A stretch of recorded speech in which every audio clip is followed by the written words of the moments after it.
کوفہ سے دمشق 1000 میل سے بھی زیادہ سفر تھا، 1400-1500 میل کا سفر۔ اس سفر کے دوران بہت عجیب و غریب واقعات بھی پیش آئے۔ کتب کے اندر بہت زیادہ تفصیل ہے، میں اختصاراً عرض کرتا ہوں کہ کئی ایسے مقامات سے بھی گزرے، بستیوں سے، کہ ان کے سر تو نیزوں کی نوک پر تھے شہداء، اور ان کے گھر سرزمین کربلا پر تھے۔ لیکن اس دوران جہاں جہاں سے گزر ہوتا گیا، کئی لوگوں کو کلمہ پڑھا کے مسلمان بھی کرتے۔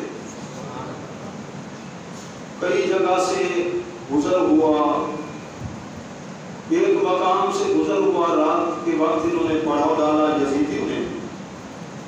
کنیسہ تھا، ایک گرجا تھا، تو گرجے گھر سے راہب نکلا، اس نے پوچھا کہ کون ہو؟ ان یزیدیوں نے کہا کہ ہم یزید کے فوجی ہیں، یہ باغیوں کے سر ہم نے قلم کیے ہوئے۔ یزید کی حکومت کے خلاف جنہوں نے سر اٹھایا تو یہ باغیوں کے سر ہیں۔ اس وقت کئی روز گزر چکے تھے، اس راہب نے امام عالی مقام کے سر انور اور آپ کے چہرے کو دیکھا، وہ حیرت زدہ ہو گیا۔ کئی دن گزرنے کے باوجود چہرہ تر و تازہ ہے۔ اس نے پوچھا یہ کس کا سر ہے؟ تو یزیدیوں نے کہا کہ ہمارے نبی کے نواسے کا سر ہے۔ بہت رنجیدہ خاطر، قبیلہ خاطر ہوا۔ تو اس نے کہا ایسا کرو کہ ایک رات کے لیے تو یہ سر مجھے دے دو۔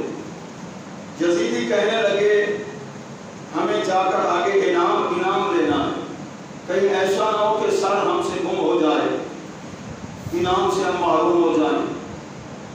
اس نے جب دیکھا، عیسائی نے دیکھا کہ یہ لالچی لوگ ہیں، اس نے پھر لالچ دیا، اتنے 1000 درہم دوں گا ایک رات کے لیے سر میرے حوالے کر۔ ان ظالموں نے امام عالی مقام رضی اللہ تعالیٰ کا سر انور اس راہب کے حوالے کیا، وہ لے گیا اور اس نے غسل دیا، خوشبو لگائی اور آپ کا سر انور سامنے رکھ کے رات کو زیارت بھی کرتا رہا